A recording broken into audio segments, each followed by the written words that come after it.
नहीं। बिस्मिल्लाहिर्रहमानिर्रहीम, अस्सलाम वालेकुम। मैं हूं फ़हीम अख्तर, एक नए व्लॉग के साथ हाज़िर खिदमत हूं। नाज़रीन, इस वक्त मैं पार्लियामेंट में मौजूद हूं, जहां पर 27वीं आईनी तरमीम की मंजूरी का अमल अब से कुछ देर बाद ये कहा जा रहा है कि शुरू कर दिया जाएगा। 11 बजे का इजलास बुलाया गया था, लेकिन आईनी तरमीम पेश नहीं की जा सकी थी। वजह ये बताई गई थी कि सेनेटर इरफान सिद्दीकी साहब अलील हैं। पहले बताया गया कि वो वेंटिलेटर के ऊपर हैं, और फिर एक और जो सेनेटर हैं जान मोहम्मद बलीदी साहब, जिनका ताल्लुक नेशनल पार्टी से है, उन्होंने वोट करने से वफाकी हुकूमत को इनकार कर दिया है। तो अब वफाकी हुकूमत के पास ऑप्शंस क्या हैं कि किस तरीके से वो अपना जो एक गोल्डन नंबर है 64 का, वो हासिल करेंगे। सीनियर सहाफ़ी हैं, हम न्यूज़ के मुस्लिम लीग नून के और प्राइम मिनिस्टर के कॉरस्पॉन्डेंट हैं जनाब फैज़ान खान साहब। उनसे हमने वक्त लिया है कि आप बताएं जी, पार्लिमानी मामला देखते हैं। फैज़ान भाई, 2 वोट शार्ट हो गए हैं, 65 से काम 63 पे आ गया है, तो क्या ब्रूट मेजॉरिटी की तरफ जा रही है वफाकी हुकूमत एक बार फिर? देखें फ़हीम भाई, बहुत बहुत शुक्रिया, आपने मुझे मौका दिया। ये टेंशन इनकी बननी थी, हमें कोई 20 दिन से ये मालूम था, क्योंकि मैं PMLN की भी बीट करता हूँ कि इरफान सिद्दीकी साहब बीमार हैं। वो बाहर का टूर लगाया उन्होंने और वहाँ से उनको कोरोना हुआ। अच्छा, ठीक है। और वो जब यहाँ पे आए तो वो उस दिन से, और वो 1-2 बार वेंटिलेटर पे गए हैं, फिर वापस आए हैं। अभी भी वो सीरियस हैं बहुत ज़्यादा। उनके ख़ानदान से भी हमारे राब्ते हैं और वो सारा कुछ। एक तो वोट इनका वो शॉर्ट हो गया, जिस तरह आपने बताया। बलेदी साहब जो हैं वो भी, उन्होंने भी इनकार कर दिया एट द लास्ट मोमेंट इनको, और अब इनको समझ आ गई। मौलाना साहब अभी बांग्लादेश चले गए हैं। ठीक है। अब इनको वो भी थोड़ा सा, पहले तो उनके साथ भी इनका चल रहा था। इस वक्त तक जो मामला अड़ा हुआ है वो इसी वजह से अड़ा हुआ है। फैसल वाडा और दूसरे जो सेनेटर्स हैं वो जहाँ से बात करते हैं आपको पता ही है, और उन्होंने, उनसे भी हमारी बात होती रहती है। उन्होंने हमें ये बताया है कि हम लोग पूरे कर लेंगे अपने वोट्स। अच्छा, ठीक है। वाडा साहब ने मिठाई भी खिला दी है जी। वो तो ये कहते हैं कि हो सकता है कि कुर्बानी जो है वो आपको नज़र आएगा कि फजल रहमान साहब भी दे सकते हैं और कुर्बानी PTI भी दे सकती है। अच्छा। मतलब उनका मौक़िफ़ ये है कि उनके लोग भी बीच में कुर्बानी दे सकते हैं, वोट हमारे पूरे हो जाएंगे। जो हमारी इन्फॉर्मेशन है कि मामला ये अड़ा हुआ था कि पीपल्स पार्टी और नून लीग के आपस में डेड लॉक था अभी तक। अच्छा। वो डेड लॉक था, जो 243 पे कोई डेड लॉक नहीं है किसी का। ठीक है। ये डेड लॉक है जो कि जजेस की एक आईनी अदालत जो बन रही है, उसकी जो जजेस ने आना है, जो चीफ़ जस्टिस बनेगा, हुकूमत ये कहती है कि पैनल लेके आया जाए। ठीक है। जजेस का एक पैनल, 7 जैसे सुप्रीम कोर्ट ऑफ पाकिस्तान का था। जी। तो पीपल्स पार्टी ये कहती है कि अगर आप पैनल लेके आएंगे और जूनियर जज अगर चीफ लग जाता है, उसकी अप्रूवल हो जाती है, तो सीनियर क्या कहाँ जाएंगे? उसके ऊपर भी अभी तक अब इन्फॉर्मेशन ये है कि इनके मुज़ाकरात हो गए हैं आपस में कामयाब। ठीक है। ये जो हैं अपने तारड़ साहब, जो हमारे मिनिस्टर हैं लॉ के, आज़म जी, उन्होंने ऑफ द रिकॉर्ड ये बता दिया है हमें कि हमारे मुज़ाकरात कामयाब हो गए हैं, पीपल्स पार्टी एग्री हो गई है टर्म्स एंड कंडीशंस पे, और कुछ ही देर में जो है वो हम अब ये लेके आ रहे हैं, और सेनेट से आज ही हम इसको मंजूर करवाएंगे। और हमारी नंबर गेम भी पूरी है, और हमने बंदे लॉबी में बिठाए हुए हैं। अच्छा जी। तो इस वक्त जो है वो बंदे लॉबी में बैठे हुए हैं, नमाज का वक्फा हुआ है, मगर उनको लॉबी से नहीं निकलने दिया जा रहा। राइट। ठीक है। वो लॉबी के अंदर आप समझें कि एक मंडी जो है वो लगी हुई है अभी भी। अच्छा। जी, सेनेट की लॉबी में। अच्छा। तो मंडी वहाँ पे मौजूद है, सारे बैठे हैं, उनको इसी पार्लियामेंट में देखने वाले भी कैमरे की आंख से नहीं, अपनी आंख से देख रहे हैं, इस वक्त भी यहाँ पे मौजूद हैं। अच्छा। तो इस तरह की सिचुएशन है। तो जो 26वीं तरमीम में इनके पास नंबर थे, जो मुबैना तौर पर, क्योंकि पहले भी ये दावा किया गया था फैज़ान साहब के पैसे दिए गए हैं, ज़मीर खरीदे गए हैं, किसी को डराया गया है, क्या अब भी वही सिचुएशन है, या उसी जो पहले वाला सौदा था अब चुकाने का वक्त आया है? देखें, मैक्सिमम तो लोग वो फॉर्म 47 वाली सारी चक्कर है ना, तो वो जब आप एक बंदे को सेनेटर बनाते हैं तो उससे पहले ही आप लोग कमिटमेंट्स ले लेते हैं कि जिस तरह हम कहेंगे उस तरह होगा। सही है। तो वो अब वो उससे हट नहीं सक रहा। ठीक है। जहाँ तक नसीमा एहसान है सेनेटर, ठीक है, उनको हम लोग तो अपने से ऑपोजिशन में शामिल करके बैठे हुए थे, मगर उन्होंने लास्ट टाइम भी वोट किया था, और वो इस टाइम भी, इस बार भी बैठी हुई पार्लियामेंट सेनेट में बैठी हुई थी, वो इस बार भी वोट करेंगी। ठीक है। पहले तो हम लोग ये समझ रहे थे कि वो तो हमने वोट भी उनका काउंट किया हुआ 63 में। जी हाँ। ठीक है। तो वो मेंगल आपको पता है, मगर वो सारी चीज़ें चल रही हैं। तो मुझे ये लगता है कि हुकूमत जो है वो आसानी से ये मंजूर करवा जाएगी। फैज़ान साहब ये कह रहे हैं कि 2/3 कर लेगी। फैज़ान साहब, कल हमने देखा, बल्कि परसों, जब ये ऐवान के अंदर ले किया गया इस बिल को, तो अलामा राजा नासिर अब्बास, जो कि नामजद अपोजिशन लीडर हैं, उनके अलावा, और अपोजिशन के अंदर से हम देखें तो नूरुल हक कादरी साहब के अलावा बाकी कोई ऐसा PTI का सेनेटर नहीं था जिसने आर्टिकल 243 के ऊपर तनकीद की हो, जो उस तरमीम के ऊपर तनकीद की हो, जो कि इस वक्त मेरे ख्याल में सबसे ज़्यादा डिबेटेबल सब्जेक्ट सोशल मीडिया के ऊपर देखें या पाकिस्तान के सर्कल्स के अंदर देखें, कि जिस तरीके से chairman joint chief of staff committee का ओहदा ख़त्म किया जा रहा है, जिस तरीके से आर्मी चीफ को ही कमांडर ऑफ तमाम यानी कि जो सिक्योरिटी फोर्सेज हैं उनको बनाया जा रहा है, और फिर फील्ड मार्शल का ओहदा तमाम उम्र के लिए दिया जा रहा है, तो वो उसके अंदर जो मैसिव किस्म की तब्दीलियाँ लाई जा रही हैं जिससे लोगों के हकूक़ भी मुतासर होने का खदशा है, उसके ऊपर डिस्कशन क्यों नहीं हो रही?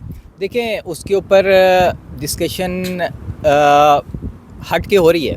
अच्छा, ऑफ द रिकॉर्ड हो रही है। हाँ। मगर हिम्मत नहीं कर रहे कि किसी के सामने भी बोल सकें। आपके सामने अभी वो जो गिलानी साहब के बेटे हैं, उन्होंने ये बयान दिया और उन्होंने ये कहा हमें कि जी हम लोग ये समझते हैं कि ये जो तरमीम आ रही है किसी तरह भी आवाम के कोई आवाम को इससे सहूलत नहीं है। सही बात। ठीक है, अली मूसा गिलानी, हाँ। ठीक है, कि आवाम को इसकी सहूलत नहीं है। मगर क्या करें, क्या करें, बनाना चाह रहे तो वो भी नहीं है, मगर क्या करें, पार्टी हमारी पार्टी पॉलिसी है, हमने वोट तो देना है, सब फॉर्म 47 ठीक है। और यही बात जो है वो रज़ा रब्बानी साहब भी वोट देते रहे, उस टाइम करते रहे, ठीक है। उन जैसे भी जो जमहूरियत के अलमबरदार थे, तो आज भी जो जमहूरियत के अलमबरदार बने हुए हैं, ये सारे किस हद तक हैं और क्या है आपको पता है। पीपल्स पार्टी जो है उसको ये इशारा दे दिया गया था कुछ अर्सा पहले कि अगर तुम कोई मस्ती करोगे तो फिर जुल्फ़िकार जूनियर आएगा। अच्छा, ठीक है। और जुल्फ़िकार जूनियर के बाकायदा तौर पर आपको पता है प्रेस कॉन्फ्रेंसेस भी लाइव चलवाई गई, हुआ सारा, तो वो एक इशारा दिया। पीपल्स पार्टी डरी हुई है, उनको ये नज़र आ रहा है कि हमने अगर ना किया तो हमारे से सिंध भी जाएगा। इसी वजह से उन्होंने पहली बार बिलावल ने जो पहली ट्वीट के बाद जो बयान दिया था उसमें उसने ये कह दिया था 243 पे तो हमें कोई एतराज़ ही नहीं है, इंटरनल मामला है। जी, इंटरनल मामला है, ठीक है। तो 243 तो भाईजान उसके ऊपर तो कोई बात करेगा ही नहीं ना, किसी के लिए भी नहीं है, मतलब सबका इंटरनल मामला, सबके लिए कोई।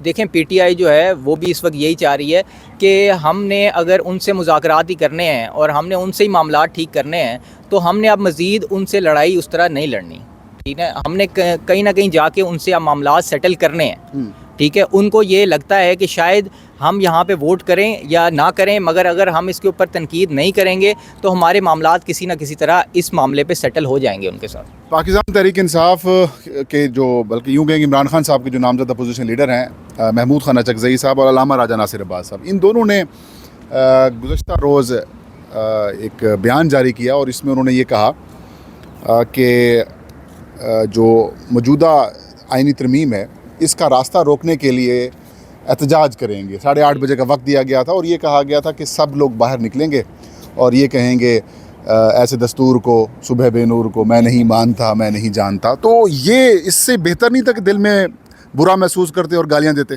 किधर गई तहरीक सर, कौन निकला, किधर गई, किधर आए लोग, कहाँ हैं वो लोग, कहाँ हैं वो सेनेटर्स, कहाँ हैं वो कौमी असम्बली के अरकान, कहाँ हैं उनके लोग? कुछ भी नहीं है सर। ये सब जो है ये टोपी ड्रामा हो रहा है आवाम के साथ, सीधी सी बात है, ठीक है ना। इसके अंदर अपोजिशन अपना किरदार, अपोजिशन चलें जिस हद तक भी है, वो कहते हैं उनको अपना किरदार तो अदा करना चाहिए ना। मैं विक्टिम ब्लेमिंग का बिल्कुल वो नहीं बात कर रहा कि विक्टिम ब्लेम करें हम, लेकिन बात ये है कि अपोजिशन का मतलब ये होता है कि आपने हुकूमत की मुखालफत करनी है, और आपके अगर असूल मंशूर और नज़रिए की मुखालफत हो रही, अगेंस्ट काम हो रहा है, तो फिर आप खुलकर बाहर क्यों नहीं आ रहे? बिल्कुल नहीं आ रहे। और वो हमेशा यही बात करते हैं तरमीम पे, वो अभी भी बात नहीं कर रहे। वो कह रहे हैं जी हमारा अपोजिशन लीडर नहीं है, हाँ। कौमी असम्बली में नहीं है, सेनेट में नहीं है, आप ये पहले मुकर्रर कर दें।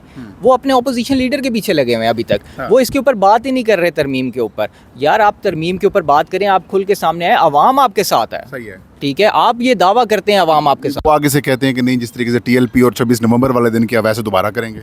सर वो बात ठीक है, ईवानों में तो आप अपना भरपूर एहतजाज कर सकते हैं, यहाँ पे तो वो नहीं आके आपको मार रहे। आप यहाँ पे बाहर रोड के ऊपर तो धरना दे सकते हैं। अब तो वैसे ही वो डर गए हैं भाईजान, ब्रूट मेजॉरिटी वाला काम जो देखें अभी तो ये अब आगे ज़्यादा होना है। अच्छा, अभी तो कई इनके लोग नाअहल होने हैं, मजीद कई सीटें मजीद भी आनी हैं, ठीक है। अगर तो अल्लाह पाक लंबी ज़िंदगी दे इरफान सिद्दीकी साहब को, और अगर खुदा ना खास्ता उनके साथ कुछ होता तो उनके तो सीट्स की ओर है, कोई मसला नहीं है। जी हाँ, बिल्कुल सारी सीट्स की ओर है, बल्कि इनकी जो सीट्स हैं वो भी आप समझें कि उनके पास इसकी ओर हैं, ठीक है। तो ये आस्ता आस्ता जो है ये चीज़ें तब्दील हो रही हैं। आप देखें ये इलेक्शन कमीशन ने कल परसों एक वो जो